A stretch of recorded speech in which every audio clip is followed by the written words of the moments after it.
À votre émission, l'Église se réveille, prie, prêche et évangélise. Nous saluons dans le précieux nom de Jésus-Christ. Nous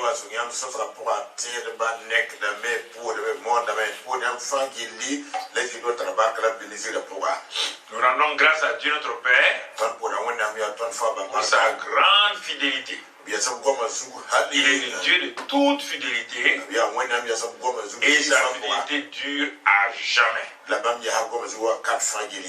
C'est pourquoi nous sommes là aujourd'hui avec vous pour nous entretenir afin que la parole de grâce soit une lumière dans nos vies. Dans cette émission, l'Église se réveille, prie, prêche et évangélise.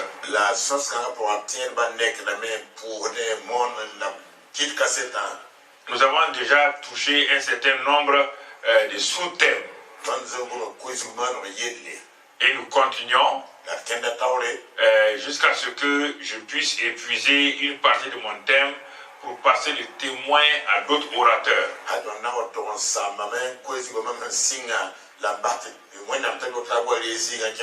Aujourd'hui, notre titre est Église. Le monde veut voir le vrai évangile. Église. Le monde veut voir le vrai évangile. Pourquoi ce titre-là? C'est un titre interpellateur qui parle à la conscience de l'Église corps de Christ. L'Église primitive, quand elle prêchait, ne s'embarrassait pas des choses secondaires. L'Église primitive avait un message essentiel. C'est ce message qui a bouleversé le monde connu de l'époque. Et que les gens accouraient dans toutes les villes pour aller à Jésus-Christ. Comme l'Église n'a pas changé, puisque son chef Jésus-Christ n'a pas changé, le corps ne devrait pas changer comme nous l'avons dit la dernière fois. Et le message du commencement doit être toujours le message de la fin. Nous ne pouvons pas moderniser l'évangile. Nous sommes nés trouver ça. Nous allons mourir laisser ça. Aucune génération. L'évangile n'est pas générationnel. L'évangile est éternel, universel et toutes les générations, tous les temps, c'est l'évangile.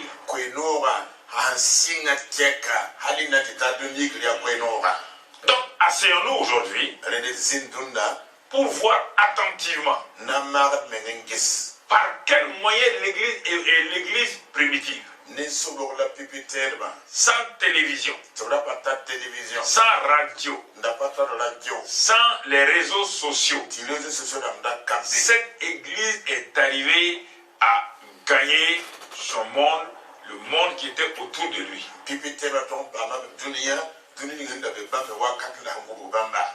Quel était le message qu'il prêchait? Pour que les gens soient attentifs, écoutent, se convertissent et que leur vie change. Telle est la question que nous voulons nous poser durant toute cette émission. C'est pourquoi nous allons aller pas à pas, étape par étape. Nous allons retourner au commencement. Je vous amène au commencement de l'église, c'est-à-dire dans la chambre haute. Les 120 ont prié. Ils ont jeûné. Le Saint-Esprit est descendu, les a remplis, les a équipés. Ils avaient l'équipement adéquat.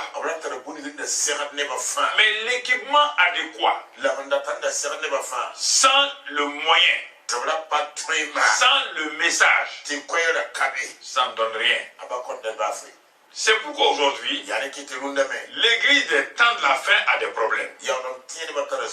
Asseyons-nous, jeune génération. Écoutez-moi clairement. Vous n'avez pas amené l'évangile, vous ne pouvez pas le changer. Retournez à la Bible, demandez au Saint-Esprit de vous enseigner l'évangile. Si vous ne croyez pas, quelqu'un avait déjà averti l'église. C'est celui qui était ennemi de Jésus-Christ. Quand il s'est converti et il a commencé à prêcher, il a vu que déjà en son temps, les gens commençaient à vouloir modifier l'évangile. Alors il a écrit à des peuples appelés les Galates. Il a dit ceci dans Galates 1 verset 6. Il dit: je m'étonne que vous détournez si promptement de celui qui vous a appelé par la grâce de Christ pour passer à un autre évangile. Non pas qu'il y ait un autre évangile, mais il y a des gens qui vous troublent et qui veulent renverser l'évangile de Christ. Mais il avertit maintenant. Mais quand nous-mêmes, je dis moi Paul, ou quand un ange du ciel annoncerait un autre évangile que celui que nous vous avons prêché, que cet ange-là soit anathème, maudit. Nous l'avons dit précédemment, et je le répète à cette heure-là, si quelqu'un vous annonce un autre évangile que celui que vous avez reçu, qu'il soit anathème. Alors, si nous comprenons la parole de Dieu, on allait trembler. Paul a parlé, c'est comme si il proclamait une malédiction à quiconque va toucher à l'évangile dans sa substance.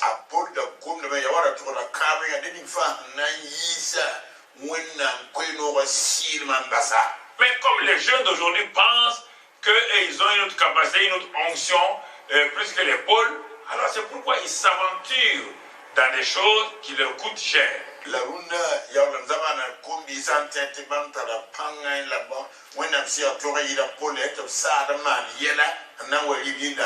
Paul était courageux, il dit ceci. Et maintenant, est-ce la faveur des hommes que je désire ou celle de Dieu? Est-ce que je cherche à plaire aux hommes? Si je plaisais encore aux hommes, je ne serais pas serviteur de Christ.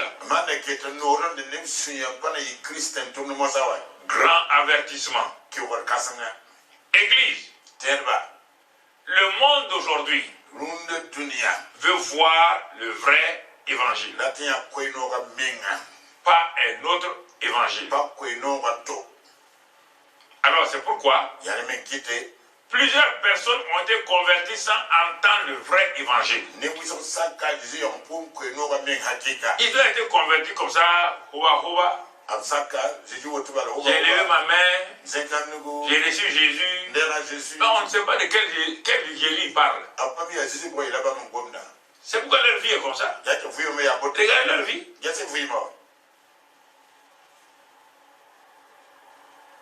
Arrêtons-nous et entrons en nous-mêmes.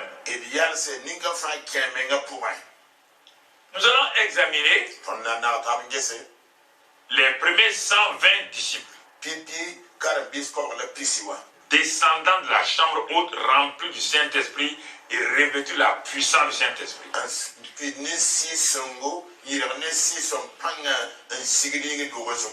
Ils ont un revêtement de puissance. Mais ont-ils le message? Leur porte-parole appelé Pierre.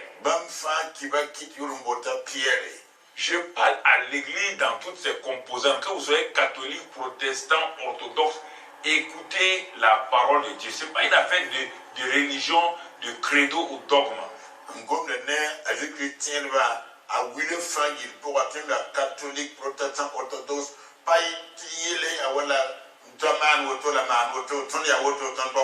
tout le monde dit l'apôtre Pierre. D'autres disent Pierre, le Saint-Pierre.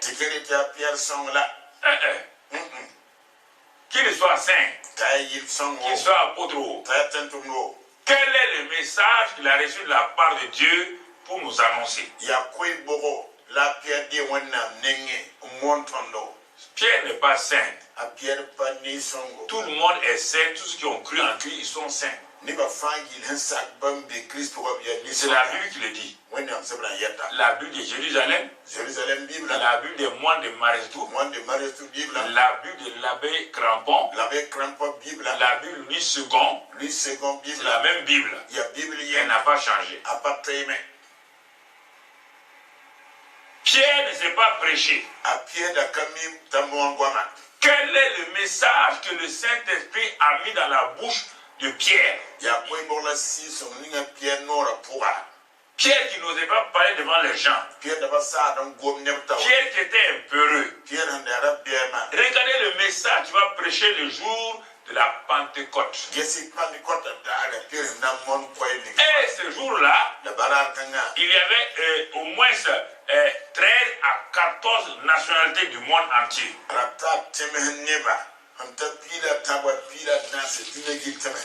Les gens qui venaient de plusieurs régions. Si vous lisez dans Acte 2, vous allez trouver ces gens-là. Et au verset 9, on dit les Parthes, les Mèdes, les Élamites, ceux qui habitent la Mésopotamie, la Judée, la Cappadoce, le Pont, l'Asie, la Phrygie, la Pamphylie, l'Égypte, les territoires de la Libye voisine de Cyrène, et ceux qui sont venus de Rome, les Juifs, les prosélytes, les Crétois, les Arabes. Oui, le monde entier était échantillonné là devant le message de Paul et de Pierre.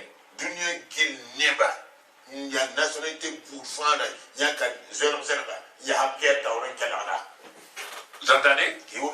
Des gens d'Afrique, d'Asie, d'Europe étaient tous là.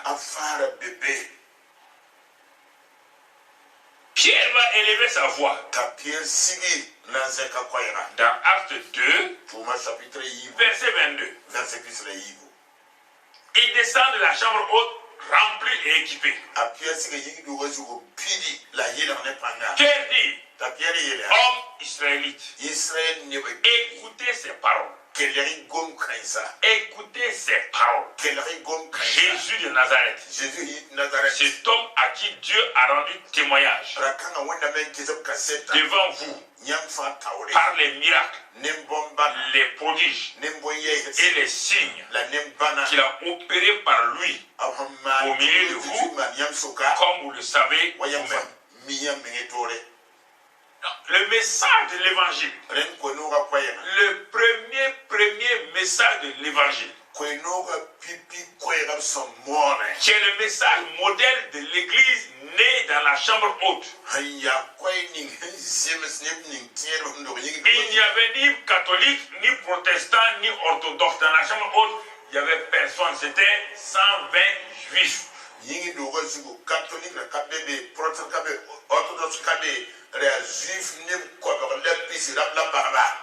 Vous entendez?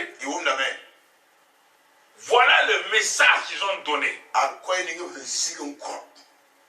Le message était centré, il centre son message sur un personnage appelé Jésus de Nazareth.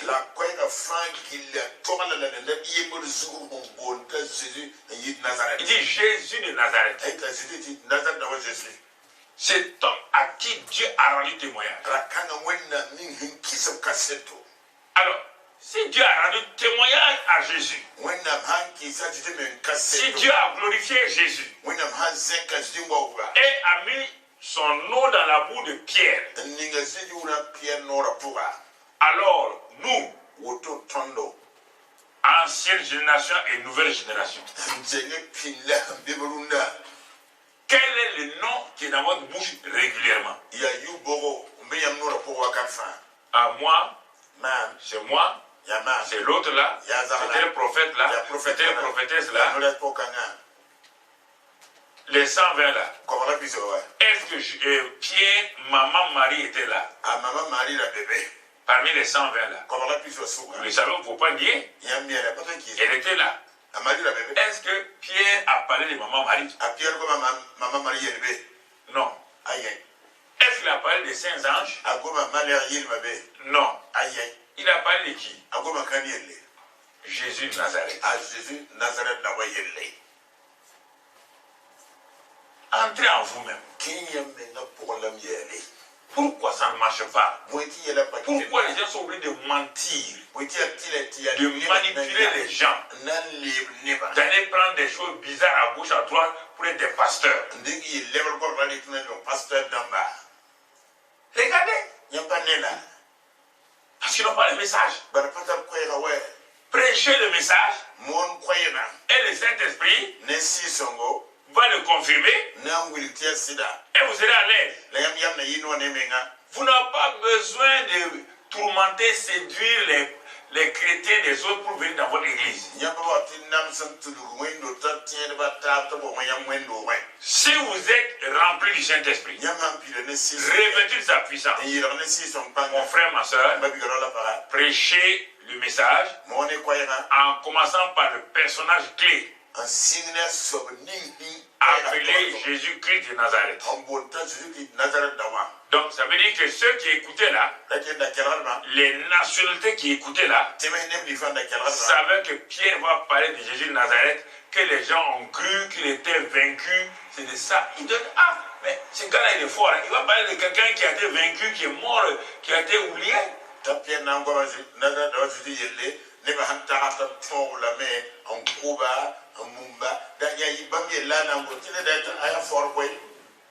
Vous voyez?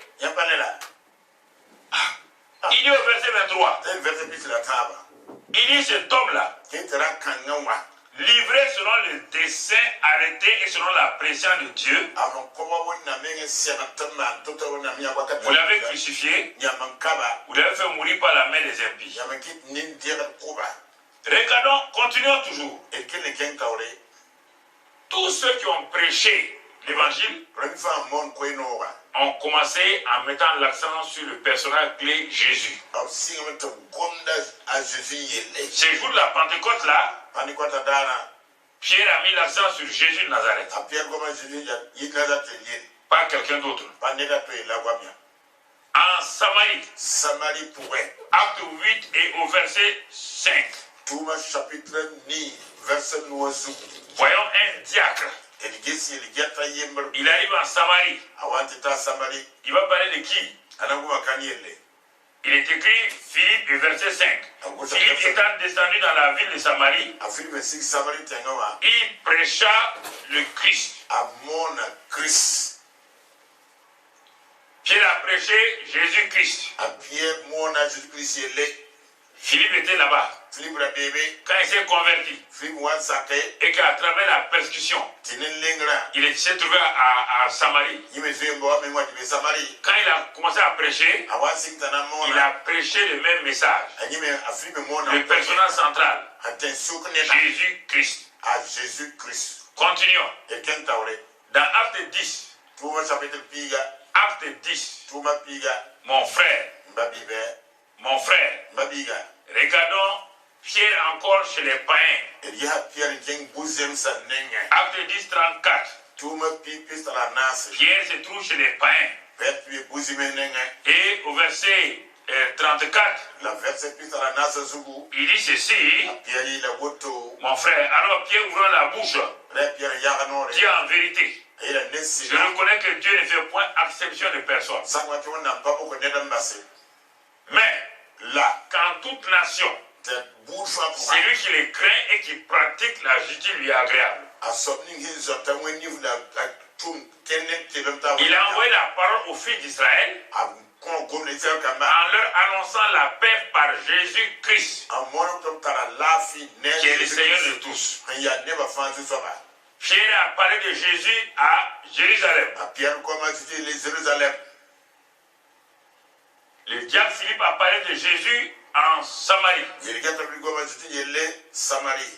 Pierre va chez les païens maintenant, chez les Romains. Il va changer son message. Il va parler de César. Non. Le message est le même. Dans la maison de Corneille, chez les Romains, Pierre prêche Jésus-Christ de Nazareth. Alors, chrétiens, évangélique, catholique et tout. Évangélique, catholique, la femme. Qu'est-ce que vous prêchez? Que prêchez-vous? Prêchez ce que notre Saint Pierre a prêché. Prêchez ce que Maman Marie a dit. Il dit, faites ce qu'il vous dira. Jésus là, prêchez Jésus.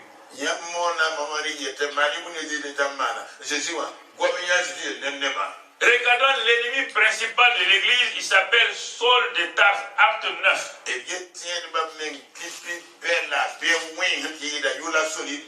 a été rencontré par Jésus sur la route de Damas. Il est sauvé. Quand il est sauvé, il a commencé à prêcher. Verset 18.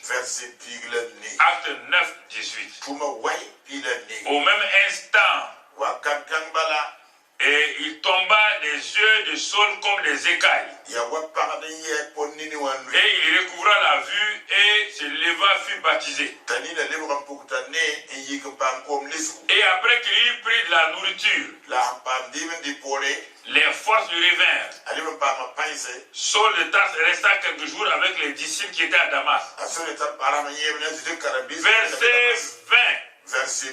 Et aussitôt, Paul prêchait dans les synagogues que Jésus est le Fils de Dieu. Jésus. Rien que Jésus. On ne peut pas être chrétien. De quelque obédience que vous soyez. Je le répète encore pour que tout le monde entende. Catholique, orthodoxe, évangélique, tout. Vous n'avez pas le droit de dire que vous annoncez l'évangile si ça ne tourne pas autour de Jésus-Christ de Nazareth. Saint Pierre, Saint Paul, Saint Philippe, tous ont prêché le seul personnage à qui Dieu a rendu témoignage, Jésus-Christ de Nazareth. Alors, Église, soyons honnêtes avec nous-mêmes. Vous ne pouvez pas me contredire. Vous pouvez vous fâcher. Éteindre votre téléviseur. Allez demander à vos pasteurs, à vos prêtres. Allez demander aux évêques d'écouter le message là. Si c'est faux, je ne suis plus pasteur. Allez-y les demander. Un autre évangile sur d'autres personnages que Jésus-Christ. C'est pourquoi ça ne marche pas.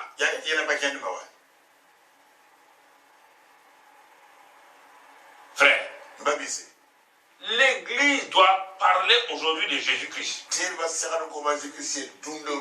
Mais de quel Jésus on doit parler? L'enfant Jésus? Non. Non. Le charpentier qui était à Nazareth, Le fils de Marie, de Joseph? Oui. Mais ça ne suffit pas. Ça ne suffit pas. Quel est le message que Pierre a prêché? Il n'a pas prêché le fils de Joseph et de Marie. Maman Marie était arrêtée. Qu'est-ce que Philippe a prêché? Qu'est-ce que Paul a prêché? Jésus de Nazareth. Les témoins de Dieu sur la terre. Nous pouvons parler de tout cela, c'est bien, mais ça ne suffit pas. Pour le salut, ça ne suffit pas.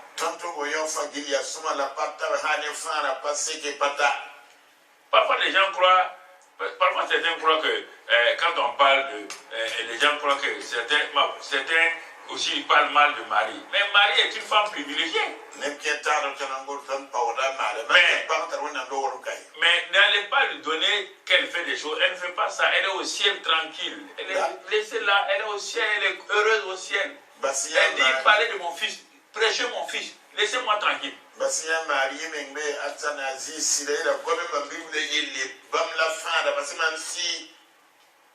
Vous comprenez? De quel Jésus? Retournons et regardons. De quel Jésus on parle? Retournons dans Acte 2, le premier message. Jeune prophète là. Les prophètes là. Arrêtez. Il racontait des histoires. Prêchez Jésus. Apôtre là. Prêchez Jésus. Pierre était apôtre. Paul était apôtre, prophète, docteur et tout. Mais Jésus. De quel Jésus? Regardons le message de Pierre encore. Il dit cet homme livré selon le dessein, arrêté selon la pression de Dieu. Dans Acte 2, 23, vous l'avez crucifié. Vous l'avez fait mourir par la main des impies. Donc, de quel Jésus on va parler? Du Jésus crucifié. Premièrement, on va voir le premier message que Pierre a prêché. Il a parlé de Jésus, mais de Jésus crucifié. Il n'a pas parlé du crucifix. Le morceau de bois qui sont dans nos maisons là. Il n'a pas parlé de ça. Ce morceau de bois va sauver quelqu'un. Il n'a pas parlé de nos croix sur nos épaules. Il dit Jésus-Christ crucifié, qui est mort. C'est pourquoi l'apôtre Paul, l'ennemi numéro 1 là, de Jésus là, il a eu la révélation. Il nous éclaire dans 1 Corinthiens 1. C'est extraordinaire qu'un ennemi vienne devenir le docteur de l'église de Jésus-Christ. 1 Corinthiens 1, 17. Il dit ce n'est pas pour baptiser que Christ m'a envoyé. C'est pour annoncer l'évangile. Et cela sans la sagesse du langage. Afin que la croix de Christ ne soit pas rendue vaine. 1 Corinthiens 1, 18 maintenant. Car la prédication de la croix est une folie pour ceux qui périssent. Mais pour nous qui sommes sauvés, elle est une puissance de Dieu. Donc Pierre sait que sans la croix, le Christ crucifié, la puissance de Dieu ne se manifeste pas. Même s'il y a le Saint-Esprit. Le Saint-Esprit est venu pour Jésus-Christ. Quand on parle de lui, il n'est pas venu pour satisfaire nos égos, nos ambitions.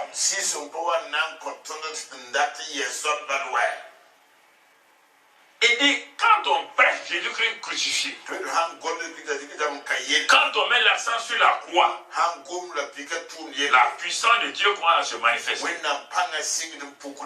Mon frère, tu vois, Ce n'est pas fini. Verset 23. Il dit encore. Et nous prêchons Christ crucifié. Scandale pour les juifs et folie pour les païens.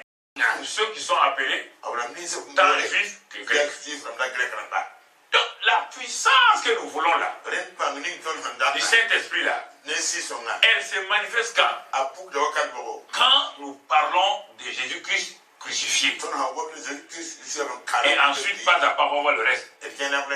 Enseveli, ressuscité, glorifié. Les 4 points principaux du premier message de l'apôtre Pierre à Jérusalem, aux nations. 1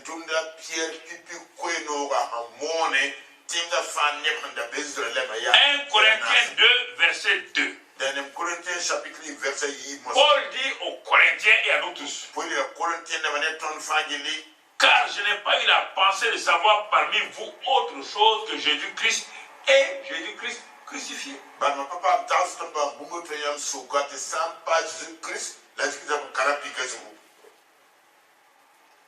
Vous entendez? Il est verset 4. Et ma prédication, ma parole et ma prédication ne reposaient pas sur des discours persuasifs de la sagesse humaine, mais sur une démonstration d'esprit et de puissance. Vous voyez les deux? Le Saint-Esprit, la puissance, lié à quoi? Lié à Jésus-Christ crucifié. Ça donne quoi? Ça donne à ceux qui écoutent là une foi fondée non sur la sagesse des hommes, mais sur la puissance de Dieu. Voici le message, le premier message qui a été donné par l'Église. C'est le message modèle. Si on le touche, on a des problèmes avec le Saint-Esprit. Donc Paul dit malheur à celui qui va donner notre évangile que l'évangile de Jésus.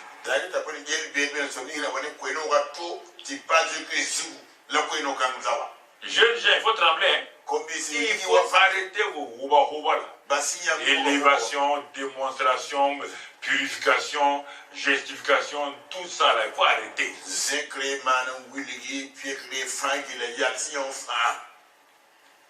Jésus-Christ crucifié. Dans 1 Pierre 2, versets 23 et 24, Pierre aussi vient pour ajouter. Il dit que quand il a été crucifié à la croix, il a pris tous nos péchés. Il a pris tous nos péchés. Et ce n'est pas fini. Le même Pierre nous dit encore, mon frère, ma soeur, ayant été crucifié, il a porté nos péchés. Et lui-même, sur son corps sur le bois, afin que mort au péché, nous vivons par la justice. Et il dit, lui par les meurtrissures duquel vous avez été guéris. Donc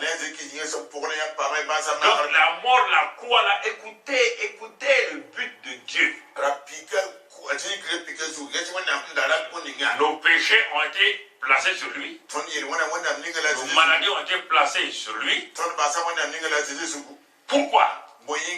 Parce qu'un prophète du nom d'Ésaïe, Ésaïe 53, avait prophétisé, versets 5 à 9. Mais il était blessé pour nos péchés, brisé pour nos iniquités. Le châtiment qui nous donne la paix est tombé sur lui, Christ. Et c'est par ces meurtrissures que nous sommes guéris. Nous étions tous errants comme des brebis. Chacun suivait sa propre voie. Et l'Éternel a fait retomber sur lui, Jésus, l'iniquité de nous tous. Il a été maltraité ou opprimé. Il n'a point ouvert la bouche. Semblable à un agneau qu'on mène à la boucherie. Comme une brebis muette devant ceux qui l'attendent. Il n'a point ouvert la bouche. Et il a été enlevé par l'angoisse et le châtiment. Et parmi ceux de sa génération, qui a cru qu'il était retranché de la terre des vivants, et il frappait pour les péchés de mon peuple. Oui. Voici le message de l'Église. Il a pris le péché, il a été frappé, il a été châtié par Dieu son Père, pas par les hommes. Parce que Dieu, il a plu à Dieu de faire cela pour nous. Pour les hommes. C'est pourquoi, quelle est la base de ton salut? Tu as été sauvé sur quel message? Je remets en cause ton salut, je le remets en cause. Sur quelle base? Toi, tu as été sauvé. Quand tu es parti à une réunion, et l'homme de Dieu avait l'onction, l'onction est tombée sur toi, tu as été guéri. Ça ne sauve pas quelqu'un. J'ai tremblé, ça ne sauve pas quelqu'un.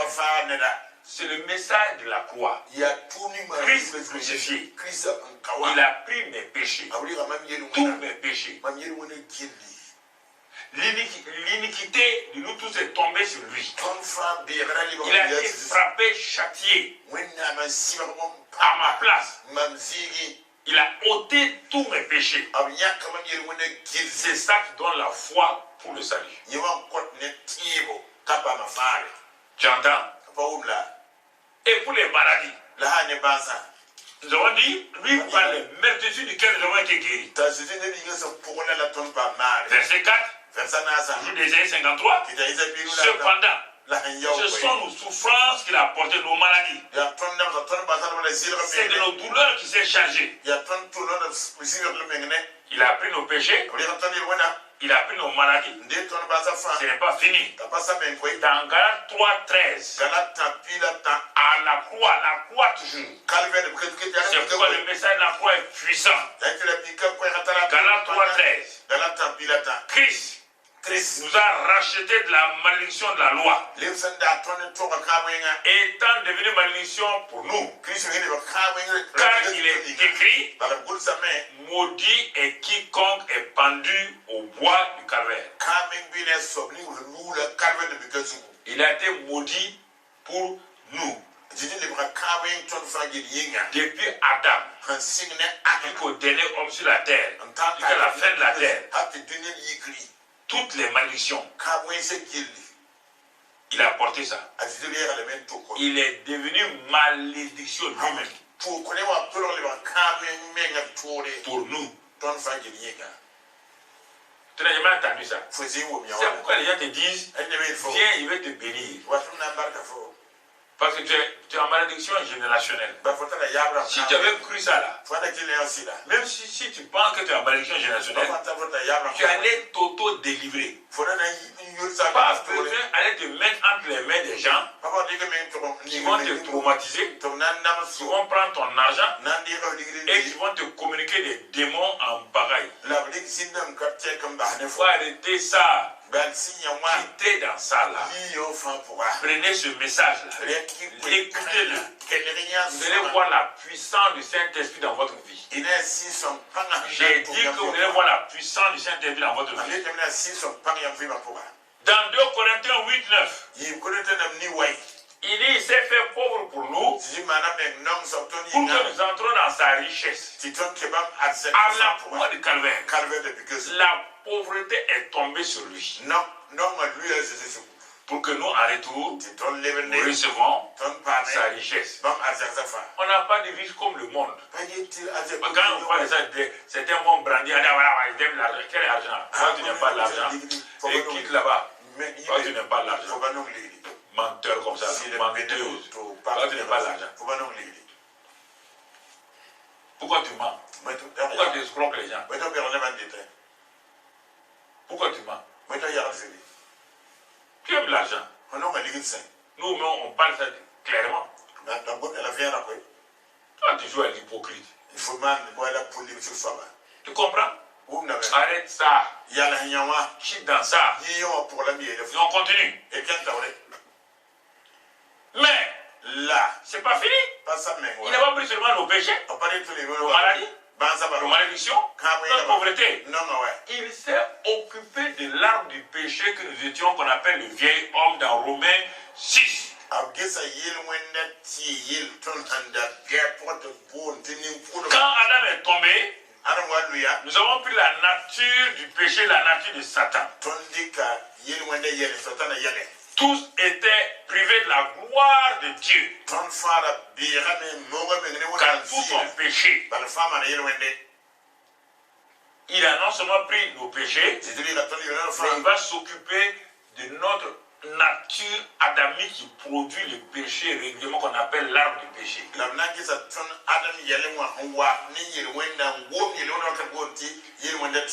Et qu'on appelle le vieil homme. Il dit, Paul dit, c'est un homme d'expérience, un homme méchant, un tueur, un meurtrier, qui a expérimenté ça, et la puissance, il vous parle, il vous parle, il vous parle.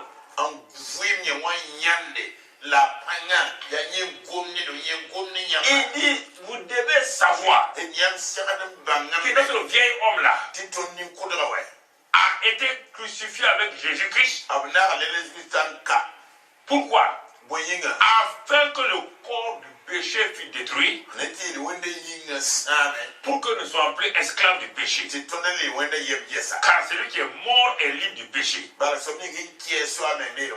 Il dit, peuple, vous me connaissez. Je m'appelais Saul de Tarse. On a tué le jeune Étienne devant moi. J'ai dit de le tuer. J'étais un meurtrier. Je respirais la méchanceté. J'étais moi-même le mal incarné.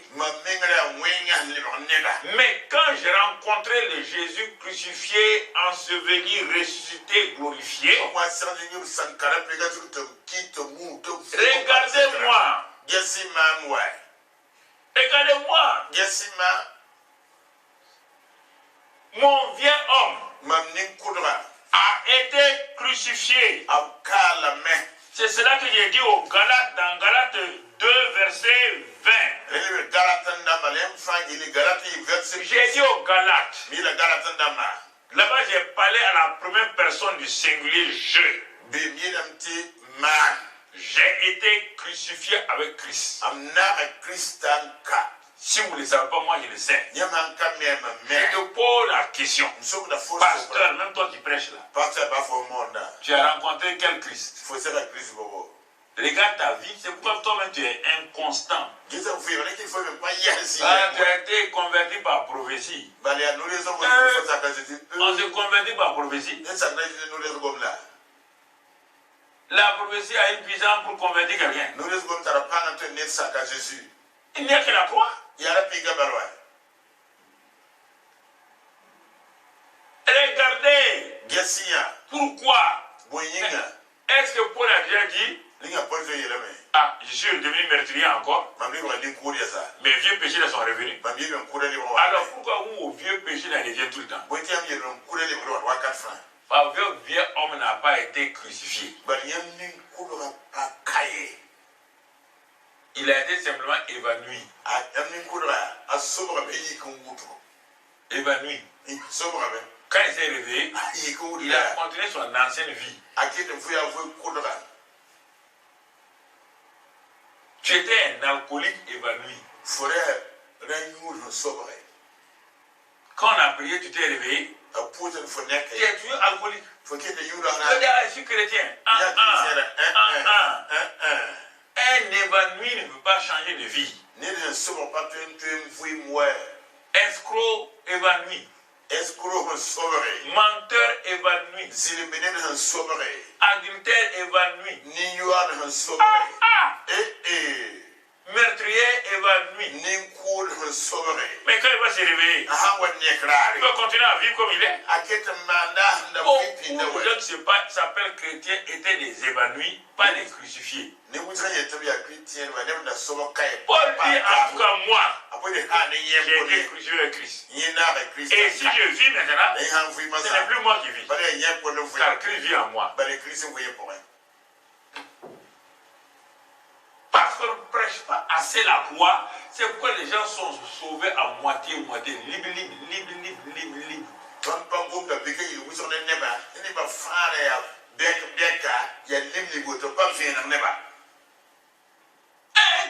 Un ancien buveur évanoui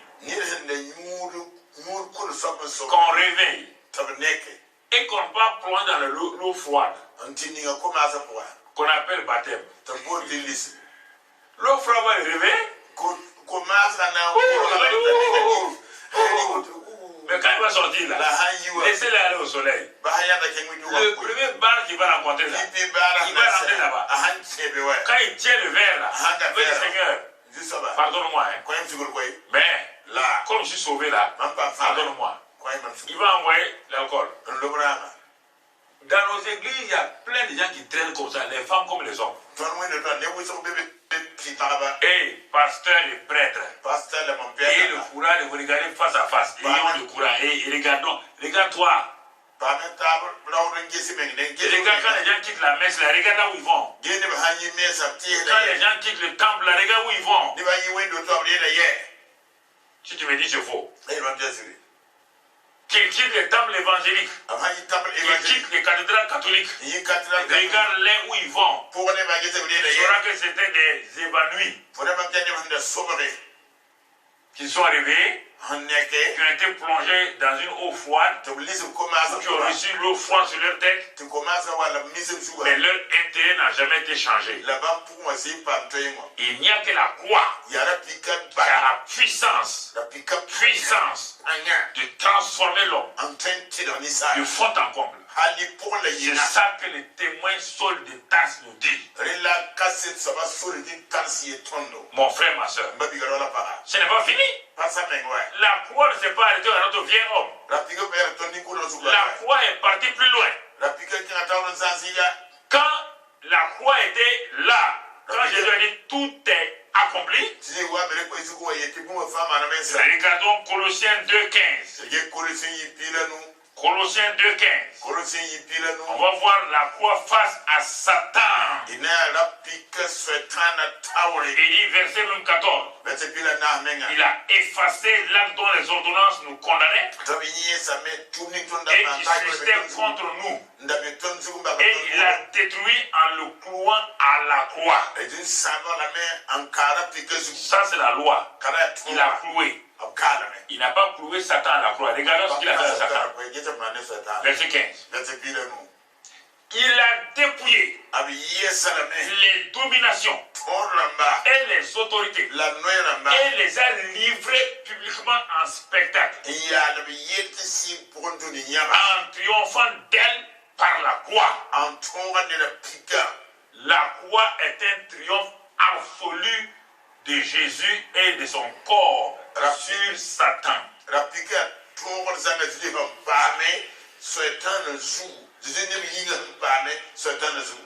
Quand Jésus est mort, il est la tête. Il est mort. Mais il est mort avec son corps qu'on appelle l'église. Par son corps là, il s'appelle le vieil homme. Il était mort spirituellement à la vie de Dieu. Jésus a pris ce vieil homme mort spirituellement là. Il l'a crucifié avec lui. Et tout à l'heure, on va voir ce qu'il va faire. Il va aller et il sera enseveli avec lui. Mais on n'est pas arrivé là-bas d'abord. On s'arrête à Satan. 1 Jean 3,16. Il dit qu'il a paru et il a détruit les œuvres du diable. Il a détruit les œuvres du diable. Et Hébreux 2, verset 14. verset pila nasi. Hébreux 2, verset 14. Hébreux chapitre verset pila nasi. Ainsi donc, Aya woto menga. puisque les enfants participent au sang et à la chair, Ba komanda ga zime la nyinga. Jésus a également participé lui-même, Jésus men kanaba menaga menga. afin que par la mort, Anetine kuma. il anéantit Absanza no celui qui a la puissance de la mort, Somin kana kuma banga. qui, Kanda. c'est-à-dire le diable. That is Satan menga. Le diable Satan a été dépouillé, of yes à la main. livré en spectacle. Il a Il a anéanti celui qui a la puissance de la mort. Il a anéanti. C'est-à-dire qu'il a anéanti. C'est-à-dire qu'on n'a pas dit qu'il est mort. Hein. Il a anéanti. C'est-à-dire que toute sa puissance est partie. Tout. apanga fagi libri ya même basa lo même basa peta kiwe obli ka panga fa basa le ni zali ni viu. Verset 15. Verset pile nous. Qu'est-ce qu'il est écrit dans ce passage-là? Et qu'il délivra tous ceux qui par crainte de la mort étaient toute leur vie retenus dans la servitude. Donc vous avez peur de la mort, que vous mourrez prématurément. Regardez ce que Jésus a fait à la croix. Il vous a délivré de la peur de la mort. La peur que je vais mourir jeune, je vais mourir demain. Tout ça, vous êtes déjà, la croix il vous a délivré. La puissance de la croix, c'est le message des messages. Écoutez-moi, hein. Les gens ne veulent pas prêcher ça comme ça. Ils parlent la croix en passant. Parce qu'ils n'ont pas la révélation. Ils n'ont pas la profondeur. La croix a une profondeur. Elle va jusqu'en enfer pour détruire les œuvres de Satan. Elle va jusqu'au ciel pour prendre la main de Papa bon Dieu pour lui dire maintenant, réconcilie-toi avec l'humanité. Et elle va dans le monde entier pour dire aux gens, venez, Dieu vous appelle. La puissance de la croix, ses dimensions, sa profondeur, sa hauteur, sa largeur et sa longueur, extraordinaire. Quand il a fini la croix, il est mort là-bas. Regardons l'autre élément que Acte 2, on revient toujours à Acte 2. C'est le premier message. Ça a été donné le jour de la Pentecôte par Paul, Pierre, Acte 2, 27. Pierre dit, en citant David, il dit ceci: n'abandonneras pas mon âme dans le séjour des morts. Et tu ne permets pas que ton sein voie la corruption. Jésus a été amené dans le tombeau de Joseph d'Arimathée, son corps. Il a remis son esprit au Père. C'est son âme qui est partie, son âme dans le séjour des morts. C'est son âme qui est partie là-bas. Car l'âme qui pêche, c'est celle qui doit mourir. Jésus n'a pas péché, hein. Il est devenu péché.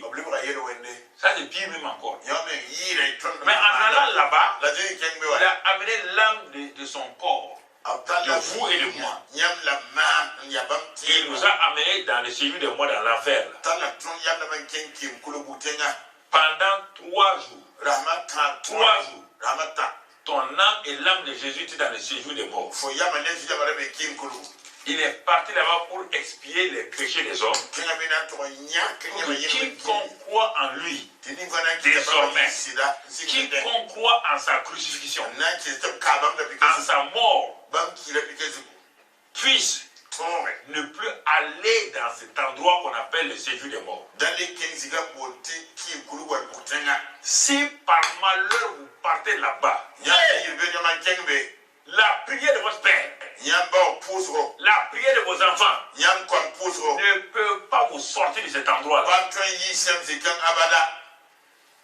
Jésus a amené l'âme des gens de son corps. Il les a menés là-bas. Dans le séjour des morts. Pour que Quiconque croit en lui ne part plus là-bas. Mais si vous dites que les gens vont partir là-bas, et dans 5 ans, dans 10 ans, ils vont sortir, hey, hey, hey, hey, hey, hey, arrêtez le mensonge, hein?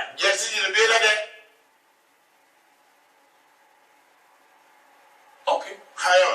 Croyez ça. Je vous dis que si vous partez là-bas, vous ne pouvez plus sortir. Si vous ne croyez pas ce que Jésus a fait là, vous ne pouvez plus. Vous ne pouvez plus.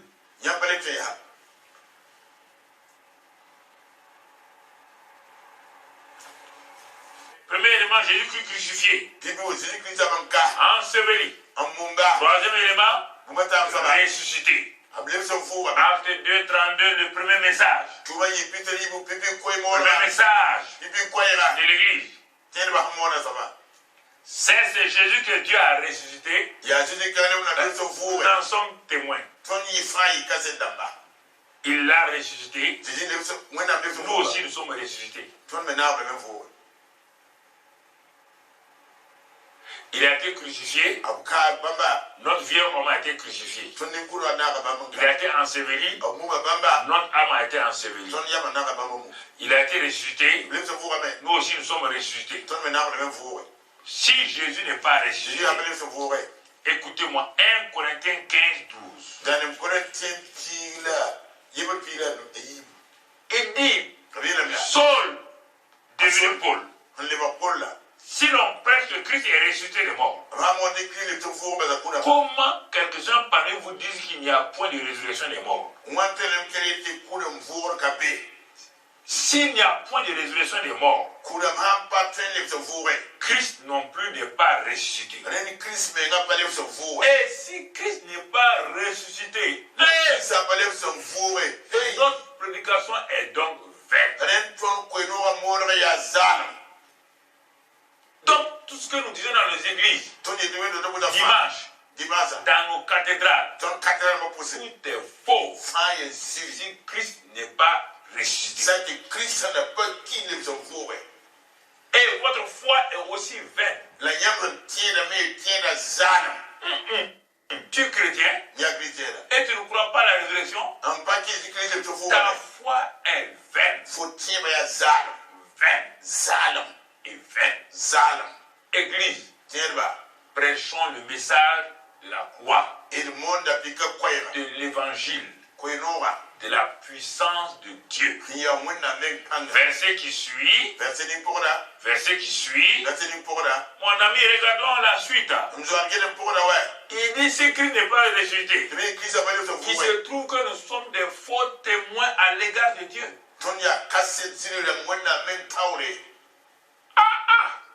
Nous sommes des faux témoins. Puisque nous avons témoigné contre Dieu. Contre Dieu. En disant que Dieu a ressuscité Christ.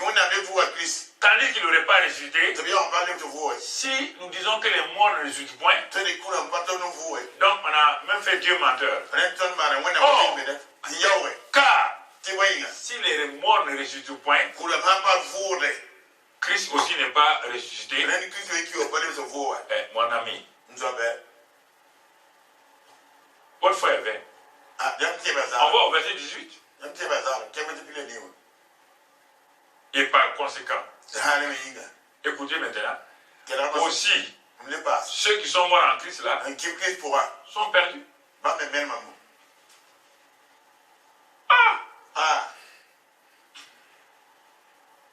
Pasteur, prêtre, regardez votre responsabilité.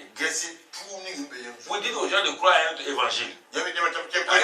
Ça. Nous on croit ça. Il y a un seul évangile. C'est ce que je suis en train de vous prêcher là. Vous êtes intelligent, non? Vous êtes intellectuel. Là, ouvrez votre Bible là. Allez-y prendre la Bible de Jérusalem. L'abbé Crampon. Des moines de Marestou. Ou la Bible Louis II. Prenez toutes ces Bibles là. Et suivez. Si ce que je vous dis est faux, c'est votre vie, hein? Si vous êtes sauvé autrement, non pas par la croix, non pas par la résurrection de Christ, non pas par son ensevelissement et sa résurrection, et vous croyez des fables qu'on vous raconte, si Christ n'est pas ressuscité, vous êtes perdu. Même si vous vous appelez chrétien, vous êtes perdu. Quelle est votre expérience du salut? Christ est ressuscité. Il est ressuscité. Et Éphésiens 2 dit que nous sommes ressuscités avec lui. Colossiens 2:12 parle de la résurrection de Christ aussi. Colossiens 2:12 parle de tout cela. Ensuite, Colossiens 3:1 nous dit, Colossiens 3:1 nous dit, si donc vous êtes ressuscité avec Christ, cherchez les choses d'en haut. Vous savez pourquoi vous ne cherchez pas les choses d'en haut?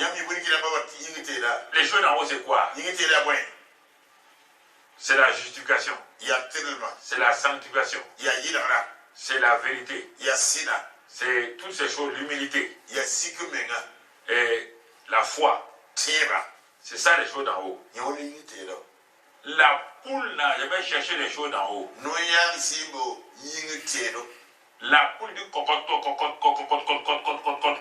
Elle a été chercher des vers de terre. Mais l'aigle royal ne fait pas cocotte. L'aigle royal vit au-dessus des nuages. Vous comprenez? Chrétien poulet, chrétien aigle. Je ne sais pas. Chrétien poulet. Mais les poulets passent à la casserole. C'est-à-dire que quelqu'un manger aigle, il va avoir l'aigle où? C'est l'aigle qui vient prendre ses poules et ses pousses pour amener. Si tu es un chrétien aigle, puisque Jésus s'appelle l'aigle royal. Jésus s'appelle l'aigle. Si Jésus s'appelle l'aigle, son corps s'appelle quoi? Son corps va s'appeler aigle. Donc vous êtes né, si vous avez cru en Christ, vous êtes un aigle. Si vous n'avez pas cru Christ crucifié, vous n'avez pas expérimenté ça, mon frère, tu es un chrétien poulet. Tu as des ailes comme l'aigle. Tu as des ailes comme l'aigle. Quand tu voles 2 mètres, tu tombes. Tu tombes. La résurrection, qu'est-ce qu'elle apporte? 2 Corinthiens 5:17 dit que quiconque a cru à Christ, crucifié, enseveli, ressuscité, cette personne-là est devenue une nouvelle création. Les choses anciennes sont passées. Ces anciens péchés-là sont passés. Ces malédictions sont passées. Tout cela est passé. Et toutes choses sont devenues nouvelles. Toutes choses sont devenues nouvelles. Pourquoi? Romains 6:4 dit il va marcher en nouveauté de vie. Il va marcher en nouveauté de vie. Et qu'est-ce qu'il va expérimenter? Puisqu'il est ressuscité avec Christ.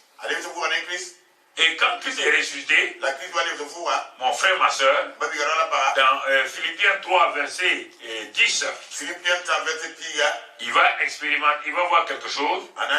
Il va commencer à expérimenter la puissance de la résurrection. La puissance de la résurrection se manifeste dans toute sa vie. C'est un ressuscité qui marche maintenant. Non. Ce n'est pas un enseveli. Ce n'est pas un simple crucifié. Maintenant, il participe à la puissance de la résurrection. Il va commencer à connaître une nouvelle dimension des souffrances de Christ sur la terre. Tu comprends? Une nouvelle dimension s'installe dans sa vie. Et à cause de ça, il va expérimenter la vie glorifiée de Jésus. Acte 2:33 nous parle le premier message. Acte 2:33, on revient. Le message puissant que l'Église a laissé de côté. Acte 2:33. Pierre dit, Jésus ressuscité a été élevé par la droite de Dieu. Il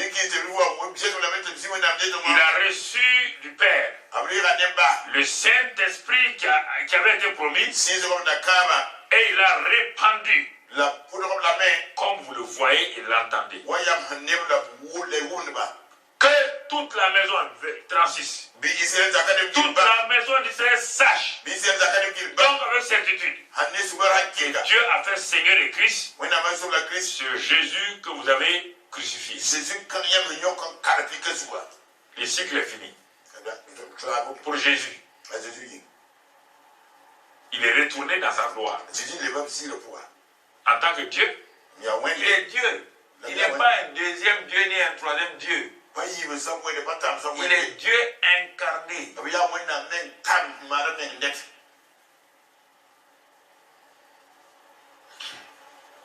Il a été glorifié. Et il a envoyé le Saint-Esprit. Mais c'est pas fini. Quand il a été glorifié, qu'est-ce que la Bible dit? Dans Éphésiens 1, verset 20. Éphésiens 1, verset 20. Puisque tu es son corps, il a participé à tout aussi. Éphésiens 20, il dit quand il a été glorifié, et donc Dieu l'a fait asseoir à sa droite dans les lieux célestes, au-dessus de toute domination. On parle de position spirituelle, non pas de position géographique. Au ciel, il n'y a pas 3 trônes. Il n'y a pas 3 trônes. Tu n'as jamais vu, ni dans l'Apocalypse, ni nulle part ailleurs. Tous ceux qui ont vu le ciel, il n'y a pas 3 trônes. Papa, bon Dieu, le Père est assis ici. Jésus est assis ici. Et le Saint-Esprit est assis ici. Il n'y a pas ça, mon ami. Tu ne peux pas me contredire. Tu n'as même vu ça. On est à la droite de Dieu. On parle de sa position. Quand Dieu a ouvert le ciel, il a montré le seul trône qui est au ciel. Il a dit, Dieu tenait un livre dans sa main. Et les gens ont dit, mais qui peut l'ouvrir? On a regardé, personne n'a pu ouvrir. Les gens ont commencé à pleurer. Et une voix est sortie, disant non. L'agneau de la tribu de Judas, l'agneau de Dieu, c'est lui qui sait qui peut ouvrir. Alors, si Jésus est à la droite géographique de Dieu, c'est de là-bas qu'il devait venir. Va lire dans Apocalypse, va lire ça. Il est sorti d'où? C'est là où Dieu était assis, là, le trône là. C'est de là-bas que l'agneau est sorti. C'est de là-bas que l'agneau est sorti. Ah, les gens ne connaissent pas la Bible, hein? On ne peut pas expliquer tout ça par la tête. C'est par la révélation qu'on croit. Va lire, hein? Si tu crois c'est faux. Va lire dans l'Apocalypse. Peut-être il vaut mieux que je te le lise. Parce que comme tu ne lis même pas la Bible là, tu es un smartphoniste. Voilà. Téléphone seulement. C'est ça. Mon frère, ma soeur.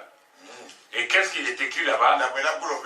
Il dit, quand il a vu le trône là, j'ai regardé, une porte était ouverte au ciel, 4, Apocalypse 4. Et la voix du monde ici, je te ferai voir. Jean dit, aussitôt je fus ravi en esprit. Et voici, il y avait un trône dans le ciel. Pas 2, pas 3, un trône. Et sur ce trône était assis, quelqu'un était assis. C'est lui qui était assis avec l'aspect d'une pierre de jaspe et de sardoine. Et le trône était environné d'un un arc-en-ciel semblable à de l'émeraude.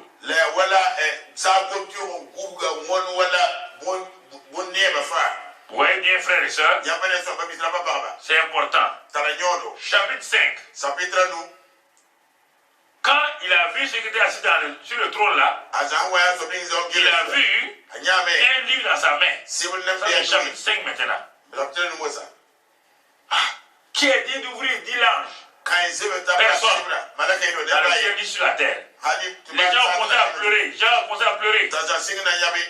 L'un des vieillards me dit, Apocalypse 5, verset 5. Ne pleure point.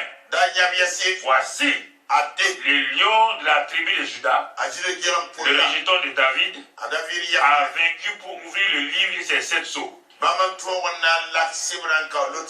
6. Et je vis au milieu du trône. Je n'ai pas vu un autre trône. Je vis au milieu du trône. Et les 4 vieillards, un agneau qui sortait. Tu vois? On l'appelle le lion.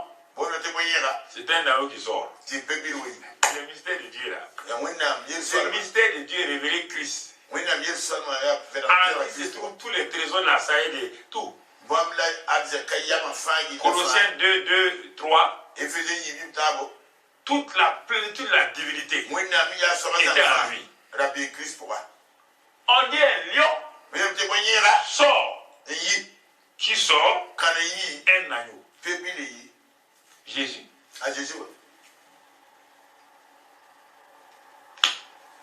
Voilà. Ça, c'est une parenthèse que j'ai voulu faire pour que vous compreniez. Regardez, frère.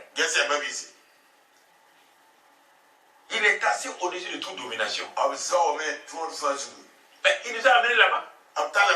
Éphésiens 2, verset 4, 6. Nous étions morts avec Christ. Dieu, par sa miséricorde, nous a ressuscités. Et nous a fait asseoir avec Christ dans les lieux célestes. Nous sommes assis au-dessus de toutes les dominations.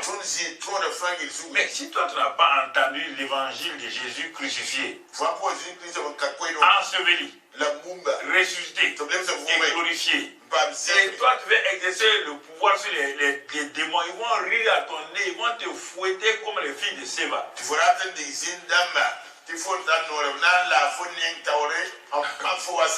Ok. Les petits messages que les gens disent pour vous flatter là. On a le pouvoir, le pouvoir. Le pouvoir a changé de main si tu as été crucifié, enseveli, ressuscité et glorifié. Mais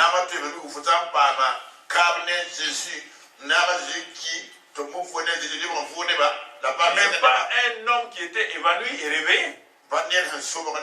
Il n'a aucun pouvoir. C'est pourquoi beaucoup de chrétiens n'ont pas de pouvoir. C'est pourquoi les gens les maltraitent, disent viens, on va te délivrer, nous, fais ça. Parce qu'ils n'ont pas de pouvoir. Ils n'ont jamais connu la croix. Ils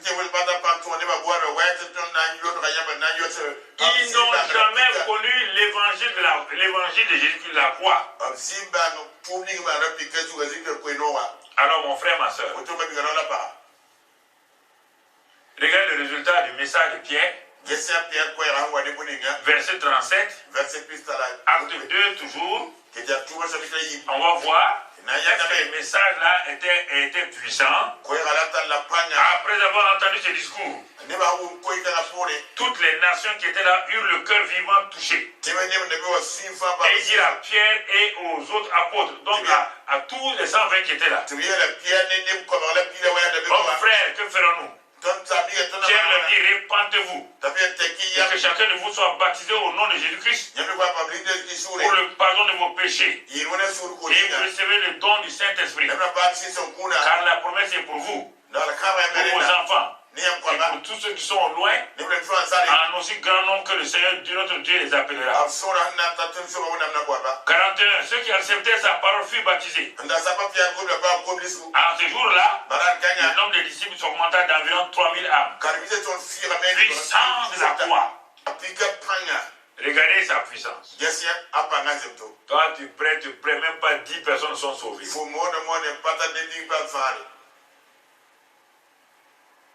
Tu voulais tromper les gens d'autres églises pour remplir ton église. Venez,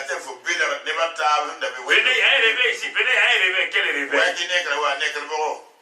Des ivrognes qui se réveillent. Tu n'as pas lu dans Joël, ivrogne, réveillez-vous. C'est pour se repentir. Pourquoi la croix? Un ivrogne peut pas se réveiller, chasser les démons.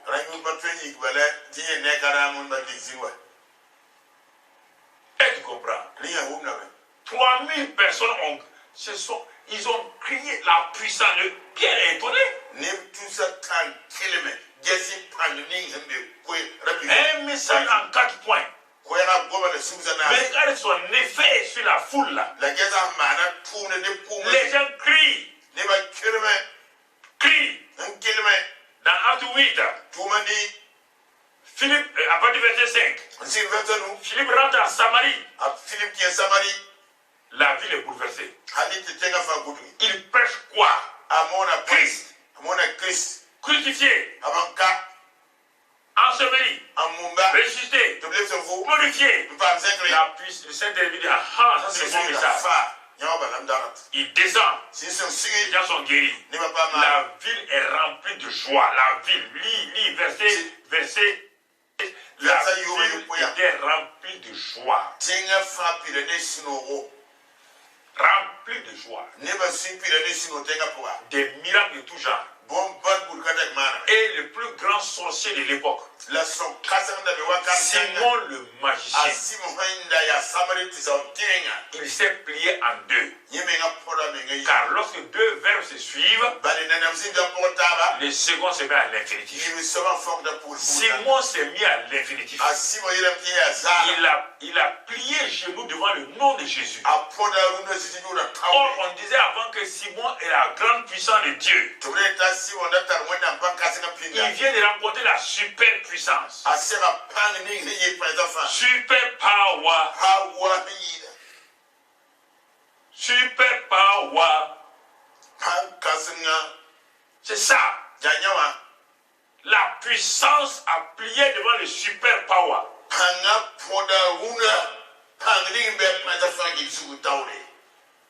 Vous comprenez? Parce que Philippe a prêché Christ. Dans Acte 10, 44, Pierre rentre chez Corneille. Des Romains, des colonisateurs. Il prêche. Il prêche Jésus.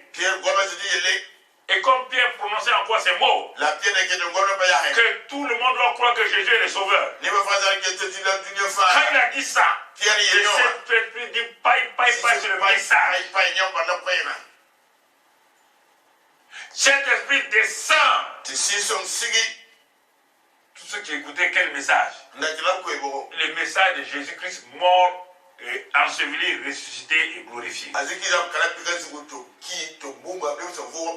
Même Pierre le Juif a été obligé de baptiser. Si vous lisez la suite, jusqu'au verset 48, il a baptisé tous ces païens-là.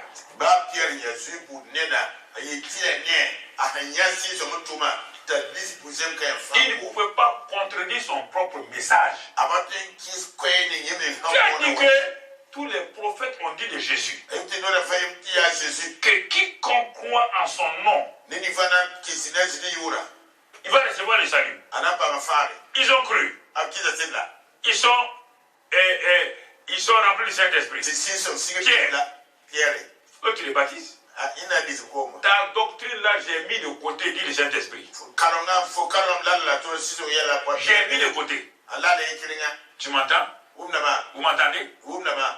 Église, pasteur, prêtre, je parle de tout cela. Il est temps de nous réveiller et de revenir à l'évangile authentique, halal. Acte 19. Une ville contrôlée par une prophétesse et une diablesse appelée Diane. Tout le monde l'adorait. Paul rentre là-bas. Il prêche à 12 personnes. Ils sont convertis. Au bout de 2 ans, Toute l'Asie est pacifiée par l'évangile de Jésus. Tout. Les villes sont bouleversées. Sans vélo, sans moteur, sans voiture, sans micro, sans téléviseur. Tout le bassin méditerranéen, ça veut dire la France, la Grèce, tout ça, les gens sont convertis. France, Grèce, alors, je vais m'arrêter là. Soyons honnêtes. Il ne faut pas dire je n'aime pas le message. On dit même si tu n'aimes pas Pierre, reconnais que son coca est vrai. Ah, tu veux qu'il dise l'autre mot là? Non, il ne veut pas dire l'autre mot. Tu n'aimes pas Pierre là? Reconnais que son coca est bien frais. Reconnaissez que le message là, ça vient de la Bible. Ça ne vient pas de ma tête. Alors, tu es sauvé par qui? Tu es sauvé par qui? On dit aux ivrognes de se réveiller. Mais on dit aux morts, soyez ressuscités. Tu étais un ivrogne? Qu'un message t'a réveillé? Que tu étais un mort? Que le message de la croix t'a ressuscité? Et que maintenant, le Saint-Esprit est en toi. Et tu es une nouvelle création. Tel est ce message-là que je vous donne. Pour que nous le transportons partout. Dans les villages. Quand quiconque entend ce message, c'est un message d'espérance qui donne la foi. Un message qui bouleverse, qui transforme, qui change les gens. C'est ce message-là que le monde attend aujourd'hui de la part de l'Église.